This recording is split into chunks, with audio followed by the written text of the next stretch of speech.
주머니에 넣으시거나 차실 필요는 없어요. 그냥 주머니에 넣으시면 여기다 돼요. 이거 뭐 되게. 네.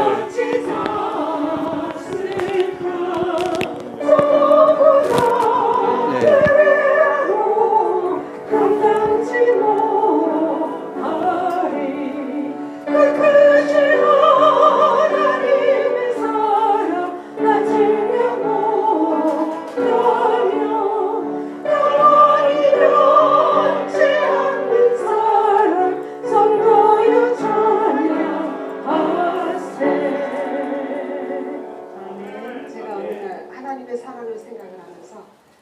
이런 말씀을 보았어요. 하나님의 사랑은 오대양과 같은데 지구의 3분의 2가 바다잖아요. 하나님의 사랑은 오대양과 같은데 사람의 사랑은 실개천에 불과하다는 그 말씀을 보고 얼마나 우리 하나님의 사랑이 그냥 하늘을 뭐로 했어요? 하늘을 두루마기로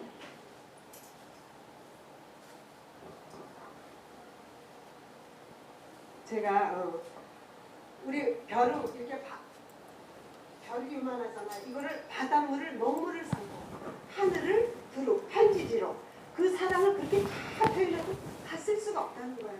그래서 제가 정말 하나님의 사랑이 말씀을 통해서 그분을 만나면서 너무너무 감사한 거예요. 그래서 제가 찬양을 하면서 항상 그분을 생각하니까 이 마음속에 너무너무 에너지가 넘치는 거예요. 그분의 사랑 때문에. 우리 1절만 다시 한번 해볼까요?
예, 알겠습니다. 예, 예. 온 하늘을 주신 하나님께 우리는 무엇을 드려야 할까요? 우리 다 같이 252장 세천사 시작하겠습니다. 영광의 그날이 오면 252장 시작하겠습니다.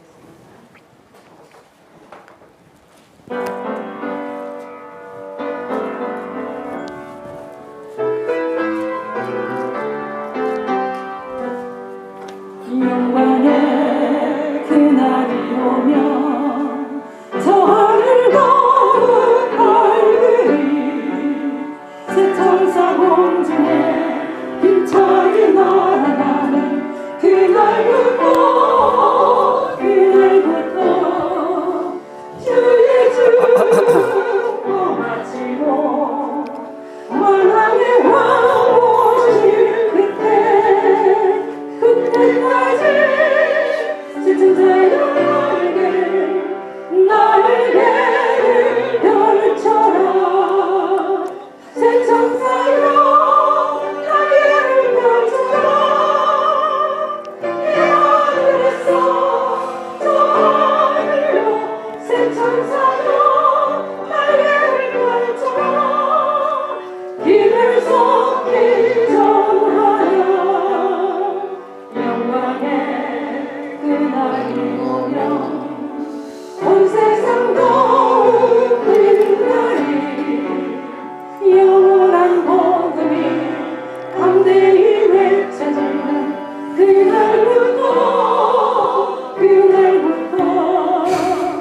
주의 심판 끝나고 만주의 주 오실 그때까지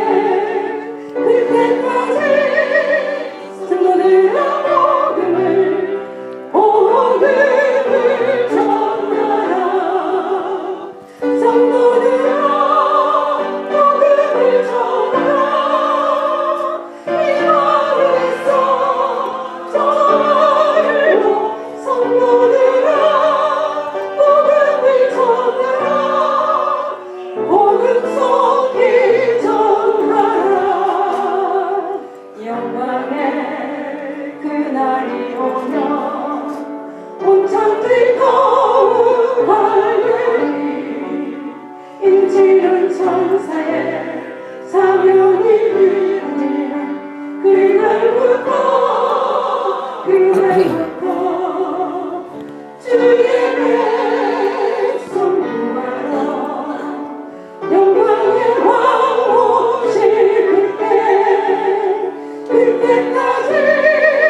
잠깐 광고 말씀드리겠습니다. 우리가 봉사할 수 있는 기회를 주신 것은 하나님 은혜거든요. 저 뒤에 임정선 집사님이 테이프를 좀 기증했는데요. 이 자금은 필리핀 민다나오에서 24개 집회소를 화폐나 이런 데 도움을 안 받고 이렇게 헌신하는 황선교사님이 있습니다. 나중에 저 조정해 주시고. 그렇게 하는데 비용이 이렇게 한 10만 원씩 주고 현지인을 준비시켜서 이렇게 하는데 제가 듣기로는 현재 한 7명 정도밖에 없대요. 비용이 없어서. 그리고 작년 봄인가요?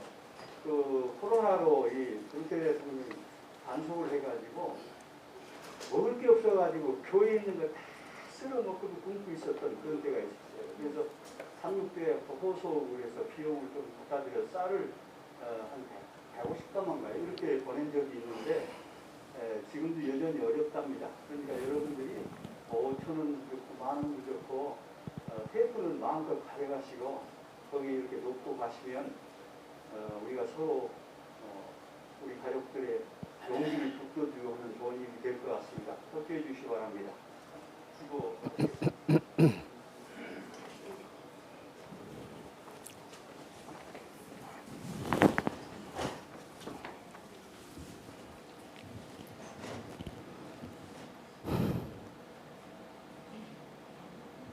하늘에 계신 아버지 하나님, 저희들을 심히 사랑하여 주셔서 이제 불러내시고 또 시간마다 주옥 같은 말씀으로 저희들 마음을 감동시켜 주시니 감사합니다.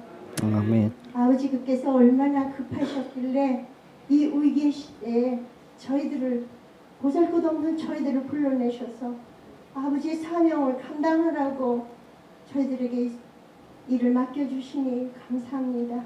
아멘. 아무쪼록 저희들이 이곳을 떠나기 전에 우리 마음에 변함을 받고 또 새롭게 거듭남으로 나가서 아버지의 일을 단대히 할 수 있도록 준비하신 성령을 저희들에게 부어 주시옵소서. 아멘. 우리 힘으로 할 수 없는 거 아버지의 능력을 간절히 빌고 원합니다. 우리 각 영혼마다 가슴에 성령의 충만함을 안고 나아가서 외칠 수 있도록 능력 허락하여 주시옵소서. 아멘. 아버지, 애굽에는 요셉이, 바벨론에는 다니엘이 혼자의 힘으로도 아버지의 능력을 입어서 세상을 발칵 뒤집어 놨습니다. 여기 있는 우리의 소수의 우리들만이 능력 주셔서 저희들이 아버지께만 함께 하신다면 우리도 할 수 있습니다. 아버지 도와주시옵소서. 우리 마음 가운데 아버지께서 말씀하신 교만 다 버리고 이기심 버리고 욕심 버리고 쓸데없는 거 다 가져가세요. 아버지. 그리고 우리 마음 가운데 겸손함과 온유함과 사랑이 충만하고 상냥하고 또 친절하고 그래서 모든 사람들에게 우리가 빛과 소금의 역할을 감당하며 그리스도의 향기를 뿜어내므로 우리 마음에 있는 예수님을 그들에게 전할 수 있도록 아버지 도와주시옵소서. 아멘. 이 시간도 준비하신 말씀을 우리 마음판에 새기게 하시고 그 말씀대로 행하는 우리 모두가 되도록 축복하여 주시옵소서. 아멘. 이 시간 전적으로 아버지께 의탁하오니 아버지 홀로 영광 받으시오며 우리를 이 시간 거듭나게 도와주실 것을 믿고 우리 주 예수님 성호 의지하여 간절히 그리고 감사 기도 드리옵나이다. 아멘.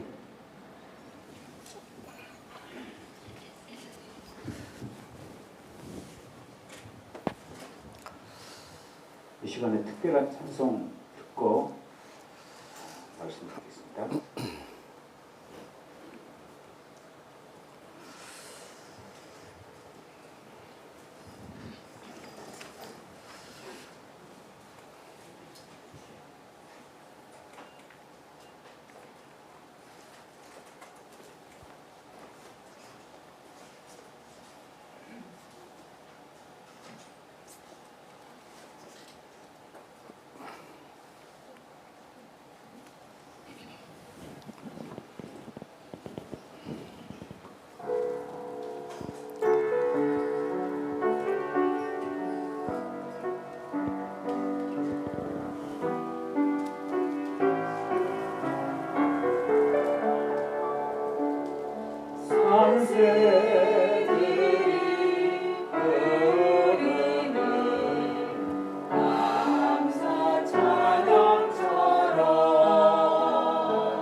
아침 안개처럼 주님과 동행 행복이 넘쳐 나는 어느새 사라지고 주님의 사랑 구원을 전해 모두가 행복하길.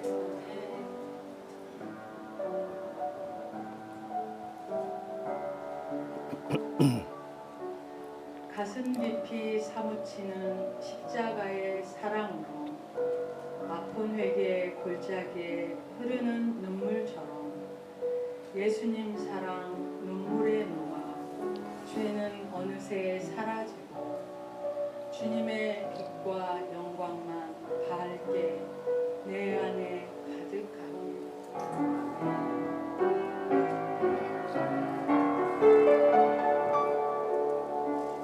지성 속에 진행되는 심판이 내 차례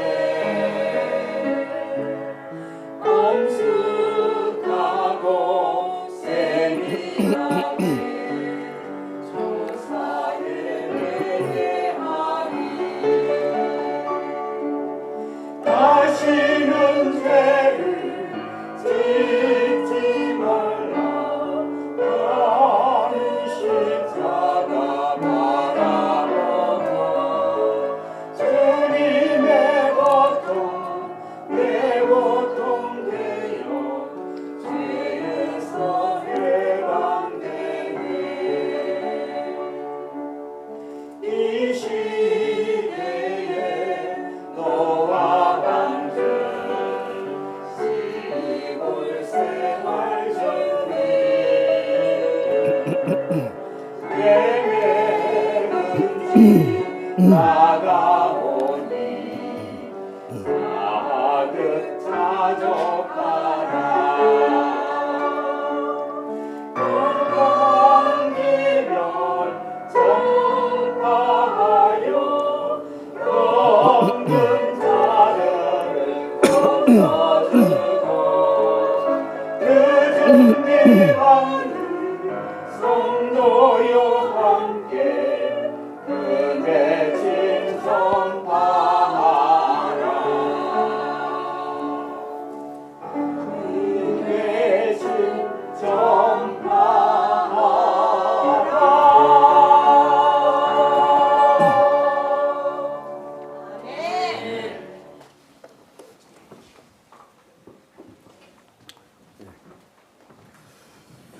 예. 너무 감동이고 아름다운 찬양을 해주셔서 감사합니다. 지금 제가 설교하려고 하는 내용이 이 가사 속에도 다 들어있습니다. 저는 경북의 전 왈덴스 국제학교 캠퍼스에 있는 비나성교회 은퇴목사 강상재입니다. 여러분 2022년 새해 여러분 가정에 큰 축복이 있기를 간절히 빌겠습니다. 저는 우리 모든 사람들을 이 지구에 단 한 사람도 쌍둥이도 같은 사람이 없이 다르게 창조를 하였습니다. 그것은 하나님께서 이 온 우주에 나 한 사람밖에 가치가 있는 유일한 사람으로 하나님께서 창조하셨기 때문에 여러분 한 사람 한 분이 너무너무 소중하고 또 진리의 교사는 하나님의 성령이십니다. 어떤 위대한 신학자나 훌륭한 설교자라는 목사나 성경 교사가 아니고 진리의 교사십니다. 그래서 이 시간도 이 진리의 성령께서 여러분들의 개인 교사가 되어 주시기를 간절히 빌겠습니다. 그래서 마치 무지개 빛깔처럼 각 사람의 개성을 통해서 예수님의 재림을 간절히 사모하고 기도하면서 말씀을 연구하는 사람들의 간증이나 설교를 들으면 다 아름다고 감동적이죠. 여러분들이 이 한 시간 설교를 통해서 이 전체 기별을 다 전할 수 없습니다. 그래서 여러분들이 댁에 가시면 이제 조용한 시간에 예수님과 개인적으로 기도하시고 말씀을 연구하는 것이 그 최선의 예수님의 재림을 준비하는 최선의 방법입니다. 제가 오늘 그 순서지 보니까 내일 마지막 시간에 대해서 제가 그동안 준비한 말씀들이 이 여러 강사님들이 전하는 기회라고 좀 중복이 되어서 몇 번 또 여기 와서 고치고, 그래서 내일은 그냥 기도만 하고 그냥 가야 되겠다 생각을 했는데 또 갑자기 좀 순서가 바뀌어서 또 안 할 수가 없네요. 그래서 지금 제가 이 2시간 분량을 이 40분에 좀 끝나야 되기 때문에 좀 빨리빨리 좀 나가도록 하겠습니다. 자, 예루살렘의 멸망과 재림을 위한 준비입니다. 우리가 본문 말씀은 누가복음 21장 20절에서 28절의 내용을 우리가 다 잘 아는 말씀이기 때문에 여러분 보시면, 너희가 예루살렘이 군대들에게 에워싸이는 것을 보거든 그 멸망이 가까운 줄 알라. 그때 유대에 있는 자들은 산으로 도망할지며 성내에 있는 자들은 나갈지며 촌에 있는 자들은 거리로 들어가지 말지어다. 그랬습니다. 사람들이 세상에 임할 일을 생각하고 무수함으로 기절하리니 이는 하늘의 걸릉들이 흔들리겠음이라. 우리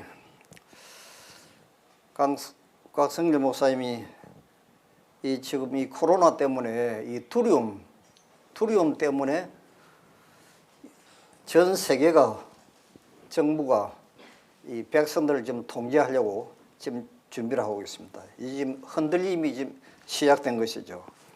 그래서 이런 일이 되기를 시작하거든 일어나 머리를 들라 너희 구속이 가까웠느니라 하시더라. 자, 그래서 이 말씀이 그 산상본 120페이지에 이것이 지금 우리 앞에 전개되고 있는 이 현실하고 너무나 비슷합니다. 그들은 예루살렘이 황폐되고 성전이 무너지고 예배가 영원히 끝나고 이스라엘 백성들이 황량한 해안에서 파손된 것처럼 모든 나라로 흩어지는 것을 볼 것이었다. 예수님은 난리와 난리 소문을 듣겠고 민족이 민족을 나라가 나라를 대하여 일어나 있고 처치의 기근과 역병과 지진이 있으리니 이 모든 것이 재난의 시작이니라. 지금 선지자의 말씀이 지금 우리가 보고 있는 이 현실하고 너무너무 비슷한 그 상황이죠. 그래서 누가복음 21장 20절에서 21절에 너희가 예루살렘이 군대들에게 에워싸이는 것을 보거든 그 멸망이 가까운 줄 알라. 지금 여러분들이 이 코로나를 통해서 이 예루살렘이 교회가 하나님의 백성들이 지금 이 사단의 군대에 의해서 지금 포위되고 있는 걸 우리가 볼 수 있습니다. 그 포위망이 점점 더 가까이 지금 조여 들어오고 있죠. 이때 빨리 유대에 있는 자들은 산으로 도망가라 그랬습니다. 산. 여기 아주 중요한 말씀이 나옵니다. 왜 산으로 도망가라고 하겠습니까요? 그래서 지금 임박한 경고하는 징조가 보일 때 도망하기를 원하는 사람들은 지체 없이 서둘러야 할 것이었다. 그렇습니다. 이 경고의 말씀을 듣고 산으로 도망간 사람은 그리스도인 가운데 단 한 명도 죽은 사람이 없었다 했습니다.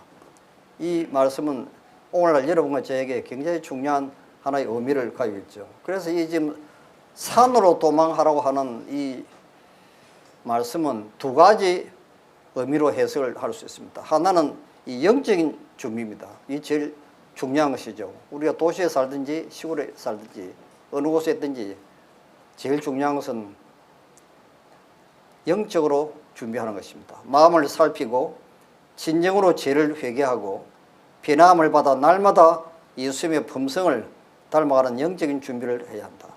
즉 예수님 안에서 피난처를 찾아야 한다. 이것이 첫 번째 우리가 해야 될 준비입니다. 그 다음 두 번째는 환경적인 준비입니다. 노아가 다가오는 홍수를 위해서 방주를 준비한 것처럼 현대 노아 방주를 준비해야 하는데 이것이 바로 시골 생활입니다. 여러분들이 가만히 생각해 보십시오. 그 예루살렘이 포위되었을 때 나는 믿음이 좋기 때문에 하나님이 뭐 충분히 나를 여기서 보호하고 죽지 않도록 천사를 보내서 도와주실 것이다. 그렇게 생각하고 그대로 예루살렘 도성에 머물러 있었다면 여러분 살아남겠습니까?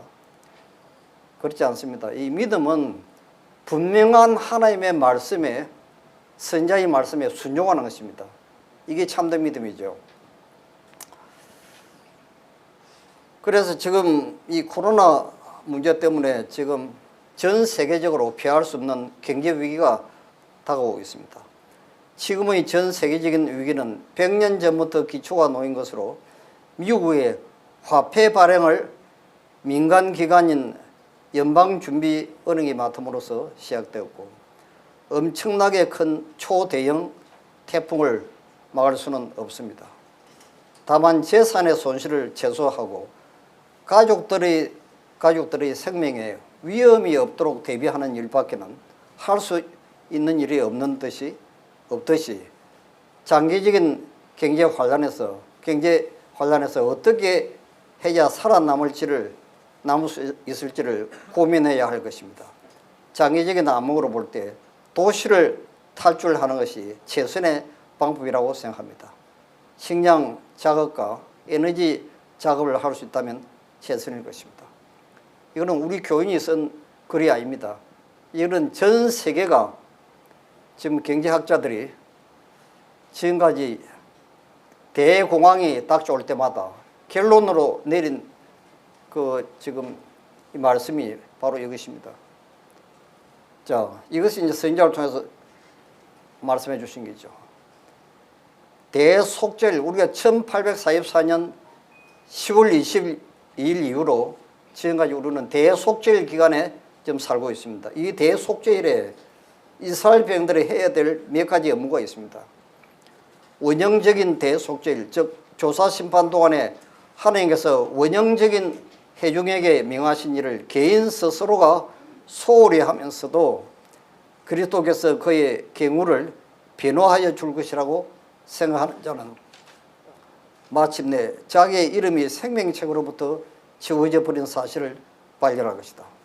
자, 대속죄일날 개인이 해야 될 몇 가지 일이 있습니다. 첫 번째는 속죄일이니 너희에게 성회라 그렇게 되어 있습니다. 그날은 성회로 모이는 날이었습니다. 그래서 백성들은 종교적인 예배를 위하여 성전으로 모여야 했습니다. 그래서 그리스도인이 하나님을 예배하는 모임에서 기쁨을 얻지 못하기 때문에 그 예배에 결석한다면 그의 영성은 매우 낮은 상태에 있다. 자, 그래서 지금 이 스바냐서 2장에도 수치를 모르는 백성아 모일지어다 하고 이거 계속 모이는 것에 대해서 이야기를 합니다. 그 다음에 히브리서, 요즘 공부하는 우리 히브리서 10장 25일에도 모이기를 피하는 어떤 사람들의 습관과 같이 하지 말고 이 모이는 것에 대해서 자꾸 강조를 하고 있는데 이 사단 마귀가 이걸 알고 코로나를 통해서 예배를 지금 금지시키는 것입니다. 그런데 시골 생활을 하는 분들은 거의 여기에 구애를 안 받죠. 저도 지금 봉화 꽃내심터교회 또 영주남북교회 변화산 교회 세 군데를 제가 돌아가면서 지금 봉사를 하고 있는데 그거는 시골 교회이기 때문에 뭐 전혀 구애를 받지 않습니다. 안식일마다 계속 예배 드리고 있어요. 자, 두 번째는 너희는 스스로 괴롭게 하며 그랬습니다. 이 스스로 괴롭게 한다는 말씀은 회개하는 것이죠. 자기 마음을 살피고 철저하게 죄를 회개하는 것입니다. 그 다음에 세 번째는 금식하며 그렇게 되어 있습니다. 이 금식에 관한 것은 이제 음식하고 관계되는 것인데 이거는 건강기별을 순종하는 것입니다. 선지자를 통해서 주신 이 건강기별입니다. 건강개혁이 하나님의 백성에게 주신 바 되었을 때 그것을 성천을 위하여 백성을 적합하게 하는 것으로서 정의되었습니다. 그러나 우리가 성천하기 전에 7가지 재앙을 통과하지 않으면 안 됩니다. 건강기별이죠. 자, 그 다음 네 번째는 여호와께 화제를 드리고 그랬습니다. 이거는 하나님께 우리의 온 영과 혼과 육을 전적으로 하나님께 헌신하는 것을 의미하는 것입니다. 그분께서는 온 영과 혼과 몸이 우리 주 예수 그리스도 강림하실 때까지 흠 없게 보존되기를 원하신다. 데살로니가전서 2장 23절입니다. 그다음 로마서 12장 1절에도 보시면 그러므로 형제들아 내가 하나님의 모든 자비하심으로 너희를 권하노니 너희 몸을 하나님이 기뻐하시는 거룩한 산제사로 드리라. 이는 너희의 드릴 영적 예배니라. 온전한 헌식입니다. 자, 그 다음 다섯 번째는 이날은 아무 일도 하지 말고 그랬습니다. 여러분 지금 아무 일도 안 하면 되겠습니까? 이것이 바로 먹고 사는 문제는 간단하게 해결하고 기도하고 말씀을 연구하고 예수님의 재림을 준비하는 이 영적인 일에 최선을 다하는 것입니다. 이것이 시골 생활입니다.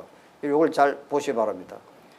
여러분 시골에 있으면 우리가 충분히 자기가 깨어서 말씀을 기도 얼마든지 몇 시간이고 할 수 있고 말씀 충분히 볼 수 있고 마음대로 시간을 조정할 수 있습니다. 그런데 도시생활은 이게 안 됩니다. 지금 그래서 이 대속죄일에 우리에게 주는 이 아주 명백한 기술이 나와 있죠. 그래서 선지자를 통해서 나는 우리 신자들이 영성을 구하는 것을 저희의 필생의 사업으로 삼도록 권고하는 바이다.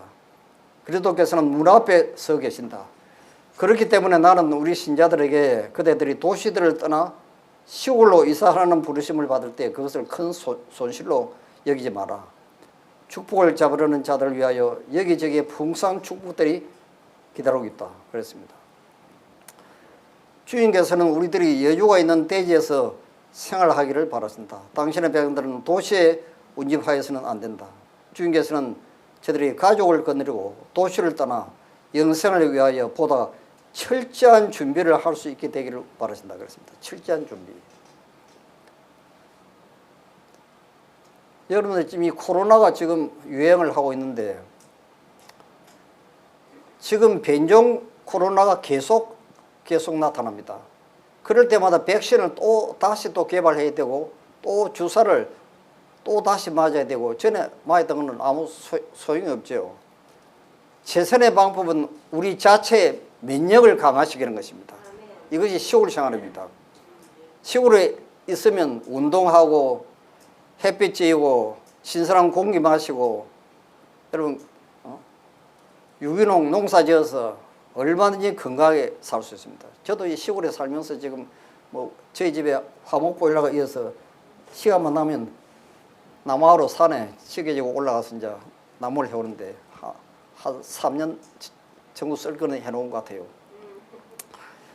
얼마나 기분이 좋은지 모릅니다. 적당한 운동.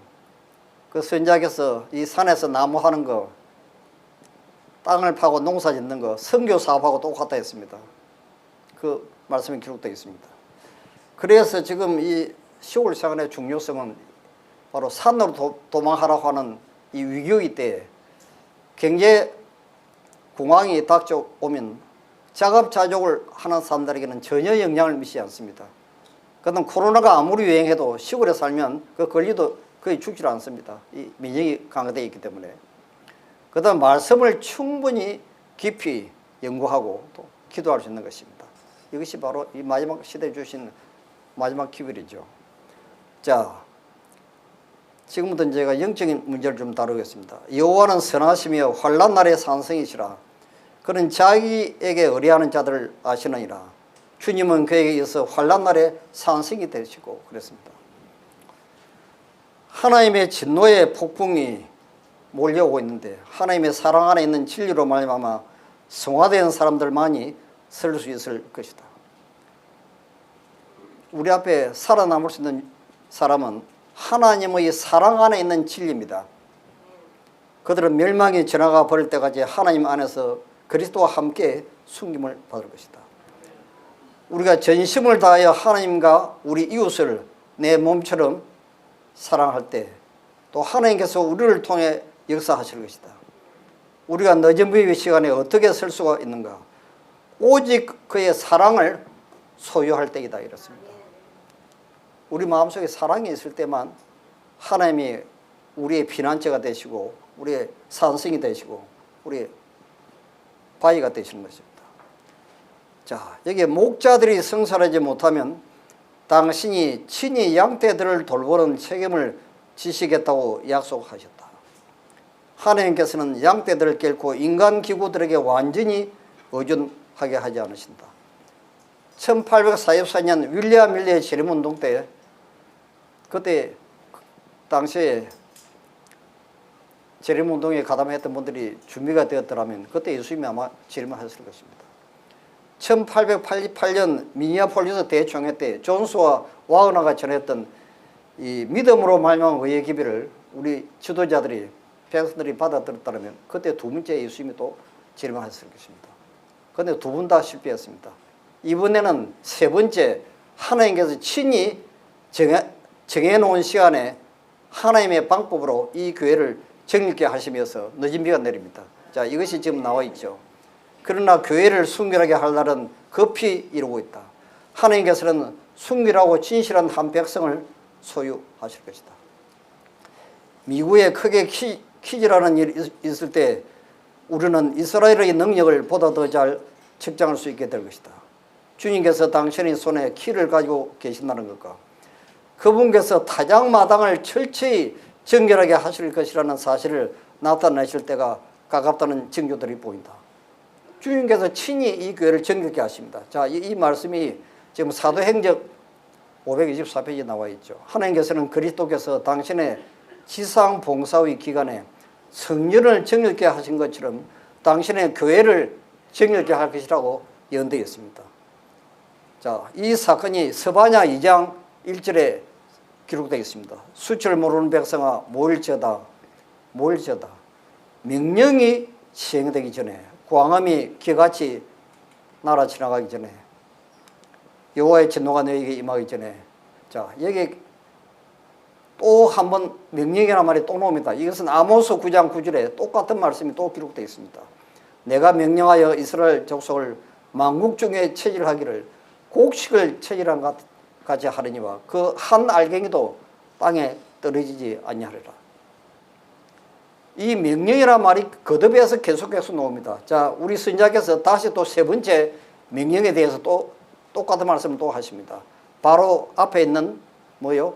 커다란 명령, 즉 일요일 시험령을 통해서 하나님께서 순결하고 진실되며 성화된 사람들을 소유할 것이요 저들로 늦은 비를 위해 준비하게 하실 것이다. 요 사건입니다. 일요일 법령의 강조는 하나님께서 임명하지 않은 자들을 제거할 것이라 했습니다. 자, 일요일 시험령이 내릴 때 이 교회를 정리하게 하시는데 이 흔들림에서 5부류의 사람들이 이 교회로부터 떨어져 나갑니다. 첫 번째는 극단자, 광신주의자, 즉 이단, 이슬에 빠진 사람들입니다. 그 다음 두 번째는 이 세상을 사랑하는 사람들이죠. 세 번째는 뜨뜻미지근하고 보수적인 자들. 이 보수적이라는 말씀은 명백한 하나님의 말씀이 나와 있는데도 자기 나쁜 습관을 고치려고 하지 않냐고 개혁하려고 하지 않는 자들을 보수적인 자들이라고 이야기하고 있습니다. 그 다음 네 번째는 자만심에 가득 찬 자들입니다. 나는 이 정도면 구원받았다. 뭐 더 이상 필요 없다. 자만심이죠.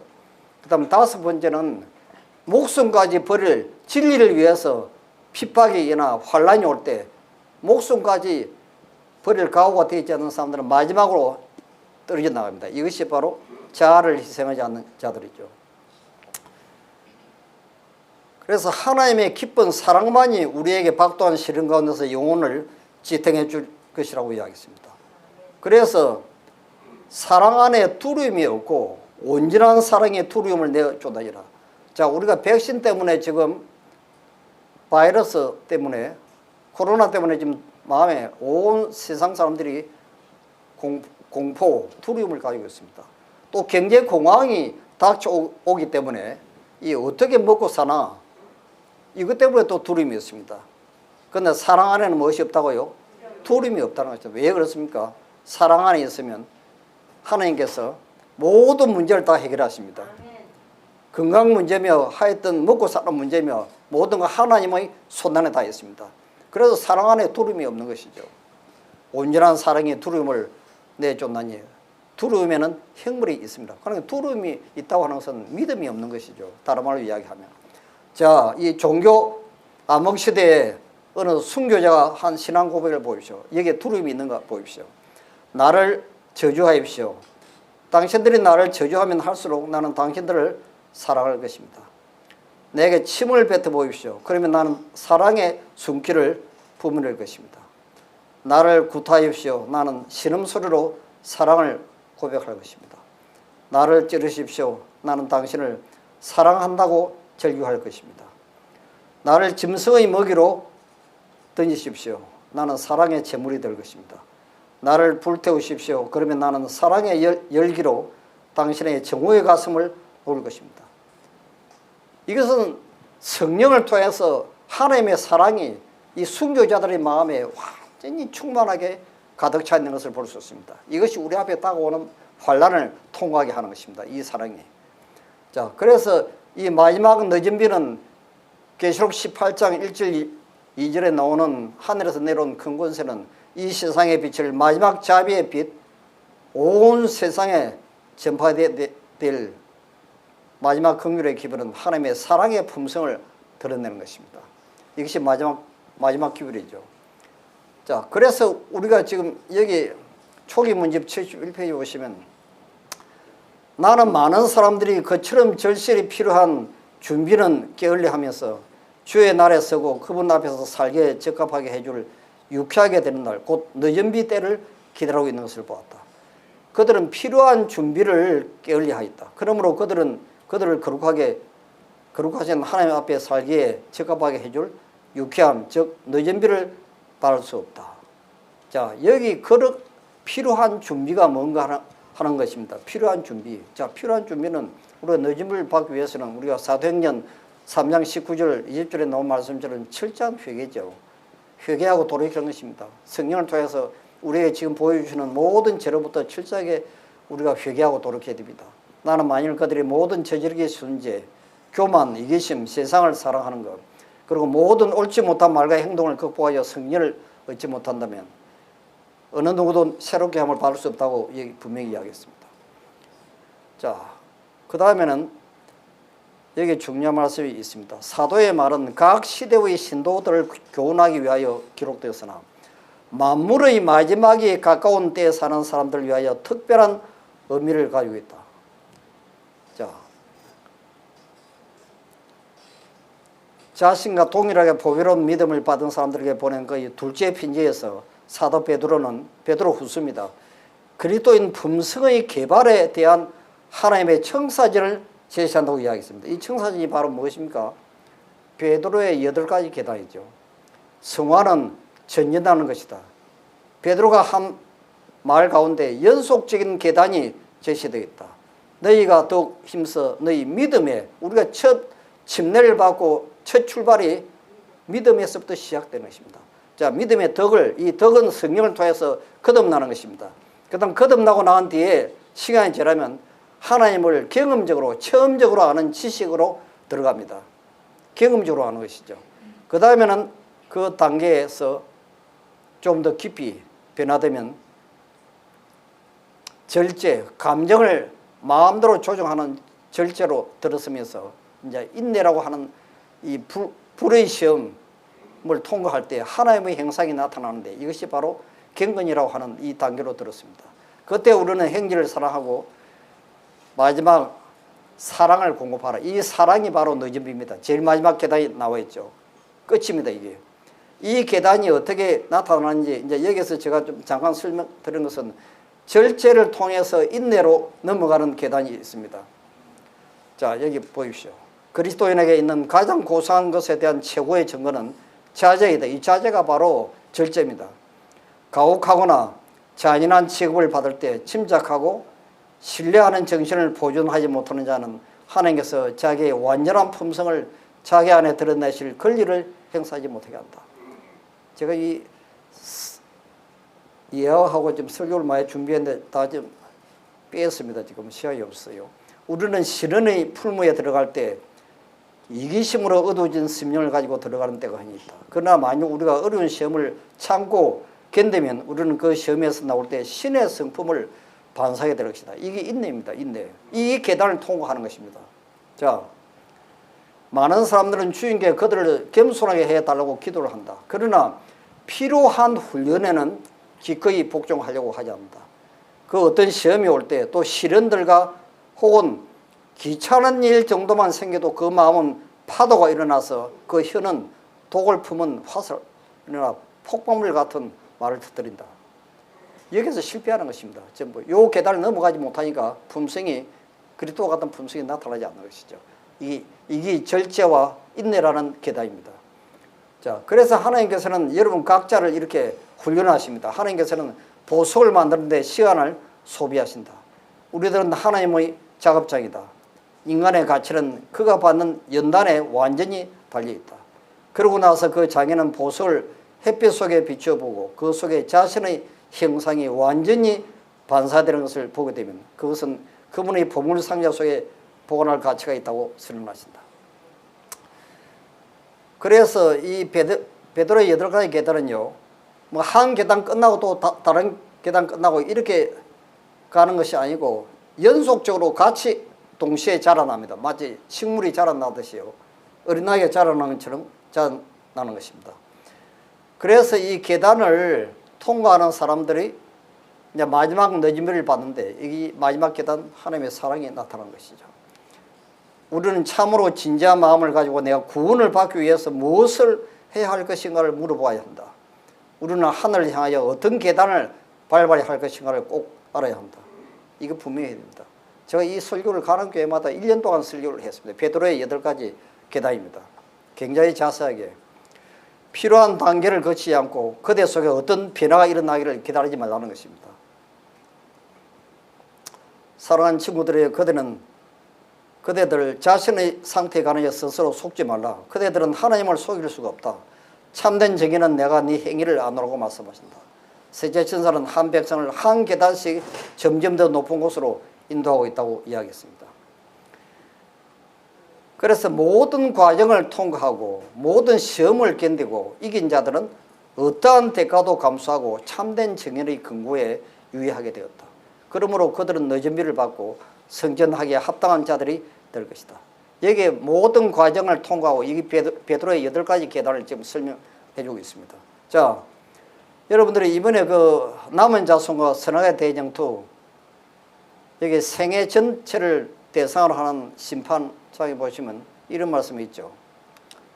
재림전 조사 심판의 대상이 사람의 현재 상태가 아닌 출생 시점으로부터 시작된 거의 전생애이기 때문에 따라서 무죄 선고를 받기 위해서는 거의 전생애가 완전해야만 한다. 출생으로부터 죽음에 이르기까지 죄 없는 완전한 삶을 산 사람은 인류 역사상 그리스도 외에는 그 누구도 없으므로 무죄 선고를 받을 수 있는 유일한 방법은 그분 안에 거하는 것입니다. 이는 그리스도 예수 안에 있는 자에게는 결코 정죄함이 없나니 로마서 8장 1절. 이것이 바로 이제 믿음으로 말미암는 의죠. 하나님께서는 그리스도를 개인의 구주로 받아들이는 사람을 그리스도의 의의 품성으로 옷 입혀 주신다. 그래서 우리가 침례 받을 때 우리가 보통 이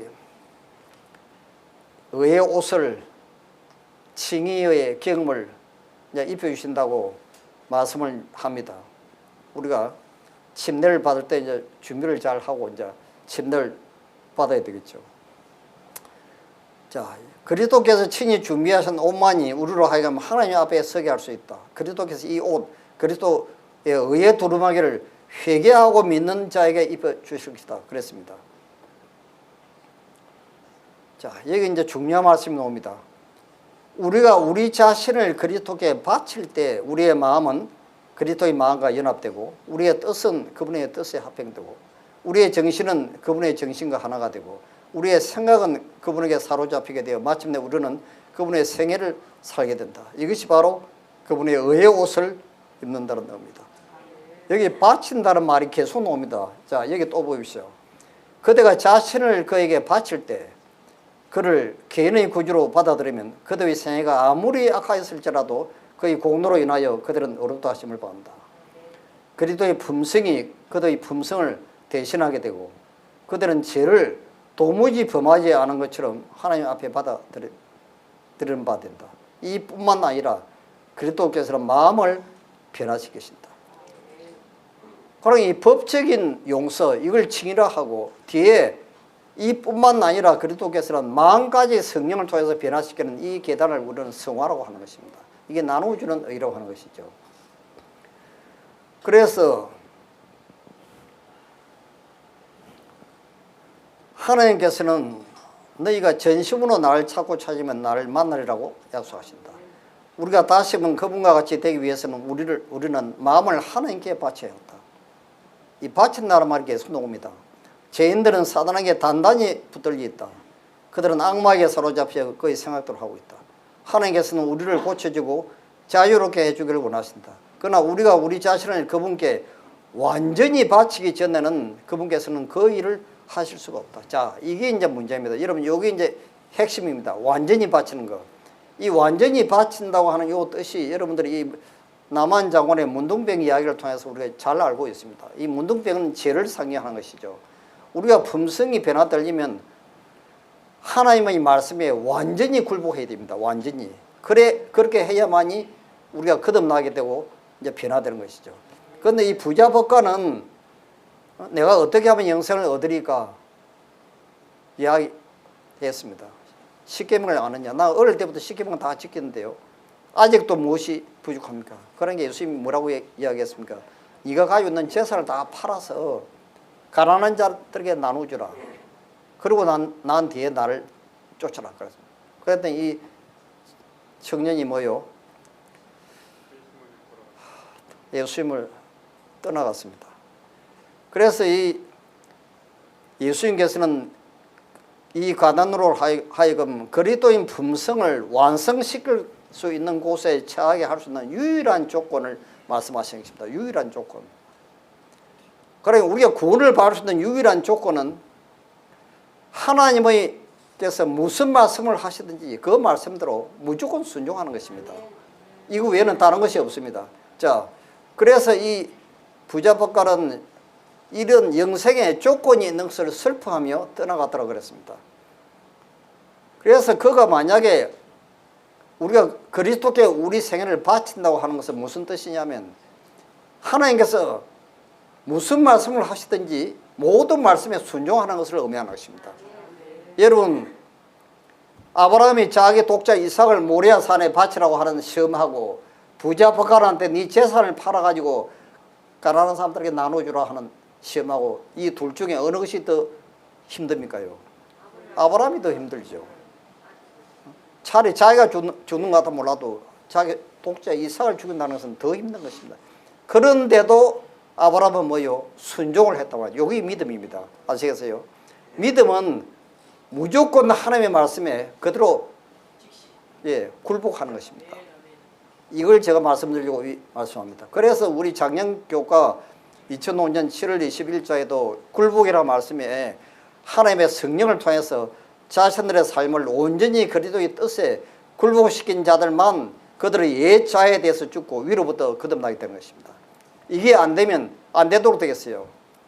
그런데 왜 지금 하나님께서 이 교회가 라오디게아 교회가 되어 있냐면 우리 교인들 중에 철저하게 하나님의 말씀대로 문자 그대로 순종하는 사람들이 별로 거의 없다는 것입니다. 그 말입니다. 지금 이게 변화가 안 되도록 되어 있습니다. 거듭나지 않습니다. 이거는요. 절대 불가능하도록 되어 있어요. 그래서 지금 여러분들이 그리스도를 받아들이는 자는 다 그의 품성에 참여하여 그의 품성과 일치하게 될 것이었다. 그것은 그들 자신을 예수께 완전히 굴복시키는 것을 요구하였다. 이게 지금 결론입니다. 그런데 예수님의 12제자 가운데 가룟 유다만 제외하고 다 변화되었습니다. 왜냐하면 그들은 처음부터 예수님을 따를 때 모든 것을 다 버리고 예수님을 따르기로 결심했기 때문에 하나님께서는 그들을 하나님 창조주께서 변화시키 못 시킬 리가 없죠. 하나님께 자기 생애를 완전히 맡기는 사람에게 하나님께서 못할 일이 없습니다. 그런데 가룟 유다만 변화가 일어나지 않았습니다. 왜 그렇습니까? 가룟 유다는 자기의 생애를 완전히 맡기지 않고 굴복하지 않았다고 시도소명에 분명히 기록되어 있습니다. 이게 안 되는 것입니다. 이 불가능한 것입니다. 자, 그래서 하나님께서는 여러분들을 위한 인생의 계획표가 있습니다. 자, 시편 30편 23절에서 쭉 보시면 여호와께서 사람의 걸음을 정하시고 그 길을 기뻐하시나니 하고 나옵니다. 자, 아기가 태어날 때 하나님께서는 이미 그 아이의 전 생애를 위한 계획표를 세워 놓으십니다. 예레미야 1장 5절에도 이 하나님의 계획표에 대해서 이야기를 하고 있습니다. 내가 너를 복중에 짓기 전에 너를 알았고 네가 태에서 나오기 전에 너를 구별하였고 너를 열방의 선지자로 세우느라. 고레스 왕이 이 세상에 태어나기 150년 전에 이미 고레스 왕의 이름을 성경책에 이사야서에 기록하였습니다. 그래서 다니엘이 고레스 왕한테 이야기를 했죠. 당신의 이름이 여기 기록되어 있다고. 그래서 고레스 왕이 이스라엘 유대 백성들을 성전을 건축하라고 하는 재건령을 허락한 것입니다. 자, 그래서 여러분과 저도 하나님께서는 각 개인의 생애에 대한 계획표를 가지고 계심을 믿는다. 그것은 실제적으로 분명하다. 우리는 참새 한 마리가 떨어지는 것도 아시고 우리 머리털까지 세시는 하나님을 섬기고 있는데 그분께서 우리 생애를 위한 계획이 없다는 사실을 납득시킬 필요가 없다. 자, 시편 139편 16절에도 내 형제를 이루기 전에 주의 눈이 보겠으며 나를 위하여 정한 날이 하나도 되기 전에 주의 책에 다 기록이 되어 있다고 되어 있습니다. 건축가가 그의 새로운 집을 짓기 위하여 자세한 설계 도면을 그리는 것처럼 하나님께서는 그 영혼이 이 세상에서 태어나기 전에 각 개인이 어떠한 사람이 될 것을 계획하신다. 그 개인은 하나님의 청사진을 따라 살든지 그렇지 않을지를 결정하게 될 것이다. 자, 여기 치료봉사 478페이지에는 여러분과 저를 위해서 세워두신 이 놀라운 아름다운 계획표를 한 편의 영화를 만들어 가지고 처음부터 끝까지 보여주신다면 하나님 제발 조금 전에 저한테 보여주셨던 그 놀라운 하나님의 계획표대로 내 인생을 좀 인도해 달라고 사정사정 할 것이랍니다. 왜냐하면 그 하나님의 계획표는 너무너무 행복하고 아름답고 그것보다 더 큰 축복이 없는 것입니다. 이 하나님의 놀라운 계획표를 여러분과 저에게 한 사람도 안 빠지고 이 계획표가 다 있습니다. 하늘책에. 이것이 어떻게 좀 이루어지는가 그 방법을 이제 말씀드리고 저 끝내겠습니다. 하나님의 계획표는 딱 하루만 공개합니다. 왜냐하면 우리가 머리가 나쁘기 때문에 며칠 걸 미리 공개하면 그거 다 잊어버리기 때문에요. 기억할 수 있는 것만 공개하십니다. 그러므로 내일 일을 위하여 염려하지 말라. 우리는 날마다 그리스도를 따라가야 한다. 하나님께서는 내일을 위한 도움을 주지 않으신다. 하나님께서는 당신의 자녀들에게 인생 행로에 대한 모든 지시를 한꺼번에 주지 않으신다. 그 까닭은 그들이 혼란하게 되지 않도록 하시기 위함이다. 하나님께서는 그들이 기억하고 실행할 수 있을 만큼만 주신다. 자, 이 하나님의 놀라운 계획표가 어떻게 이루어지는가 4가지 방법이 있습니다. 첫 번째는 무조건 나는 하나님 뜻대로 살겠다고 결심을 하는 헌신입니다. 하나님께 완전히 굴복한 사람들만이 이 놀라운 하나님의 계획표가 내 생에서 이제 이루어지는 것이죠. 그 다음 두 번째는 날마다 나에게 주어지는 의무에 최선을 다하는 것입니다. 이게 요셉이 했던 방법이죠. 그가 보디발의 집에 갔을 때나 감옥에 들어갈 때나 변함없이 그는 가장 가까이 놓인 의무에 최선을 다하는 것입니다.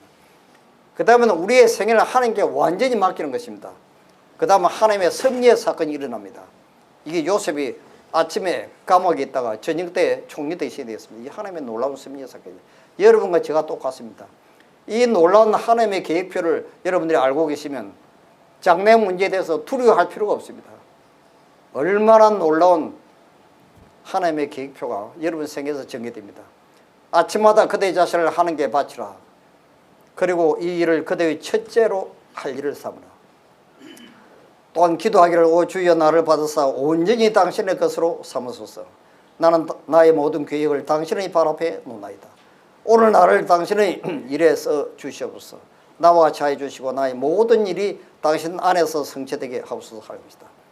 그래서 우리는 변화되지 못한다고 여러분 걱정할 필요가 없습니다. 이건 하나님께서 할 일입니다. 여러분 우리가 할 게 아닙니다. 여러분 우리는 여기 나와 있죠. 식물은 의식적인 노력으로 성장하지 않습니다. 식물은 자신의 성장에 대해서 끝없이 걱정하지도 않습니다. 하나님의 관리 아래 그냥 둔다고요. 우리는 열심히 전도하고 예수님에 대해서 이야기하고 예수님이 바라보고 하나님의 사랑을 생각하면서 날마다 주어진 일상생활의 의무에 최선을 다하는 것입니다. 이게 이제 결론이죠. 믿음은 하나님께 모든 것을 맡기고 의지하는 것. 곧 하나님께서 우리를 사랑하시고 또 우리에게 가장 유익한 것이 무엇인지를 아심을 믿는 것이다. 그래야 믿음은 우리로 하여금 자기 마음대로 하는 대신에 하나님의 방법을 택하게 된다. 모든 것을 하나님께 맡겨버려야 됩니다. 그러면 하나님이 알아서 모든 것을 처리하십니다. 여러분 사과나무가 거신 걱정하면서 여러분 잘합니까요? 비가 안 오면 왜 비가 안 오지 하여튼 그렇게 하지 않습니다요. 다 맡겨버립니다. 하나님이 알아서 해주실 기대입니다. 어떤 원숭이가 사과 먹고 싶어서 밭에다 사과 묘목을 하나 심었습니다. 이게 언제 열매가 맺지 나오고 밤낮 아침만 눈만 뜨면 가서 쳐다보니까 그 자라는 게 보입니까요? 전혀 흔적이 없습니다. 자라는 흔적이. 그래서 이 뿌리 밑에 무슨 벌레가 들어갔나 뭐 병이 들었나 밤낮 그걸 뽑았다가 다시 또 신고 뽑았다가 신고 하다가 그걸 먹지도 못하고 죽였다는 이야기 나오는데 우리가 잘못하면 그런 신앙생활을 할 수 있어요. 내가 언제 변화되나? 이거 어떻게 이렇게 내가 또 넘어졌지? 이거 여러분 아이들이 넘어지면서 자라나는 것이지 여러분 처음부터 이렇게 어른 되는 사람 봤습니까요? 이거는 하나님의 소관인 것입니다. 우리가 책임질 일이 아니고 우리는 모든 걸 하나님께 맡기고 하나님 뜻대로 그냥 기도하고 말씀 연구하고 열심히 전도하시고 날마다 주어진 일에 최선을 다하면서 여러분 예수님의 재림을 준비하시기 바랍니다. 네. 하늘에 계시는 아버지, 오늘 우리는 우리 개인을 위해서 세워두신 놀라운 하나님의 계획표를 깨닫게 되었습니다. 이 아름다운 계획표는 우리의 생애를 하나님께 온전히 헌신할 때 이 모든 일들을 하나님 뜻대로 하나님께서 해주시겠다고 약속을 하였습니다. 마치 흙이 토기장의 손안에 있는 것처럼 우리는 토기장의 일을 할 것이 아니고 토기장의 손안에 있기만 하면 그 주인 되시는 토기장이가 자기 형상대로 만들고 싶은 그런 모습으로 창조를 합니다. 오늘도 우리가 하나님께 온전히 하나님께 맡기는 믿음의 삶을 살아가도록 우리에게 믿음을 주시옵소서. 귀하신 예수님 이름으로 간절히 비옵나이다.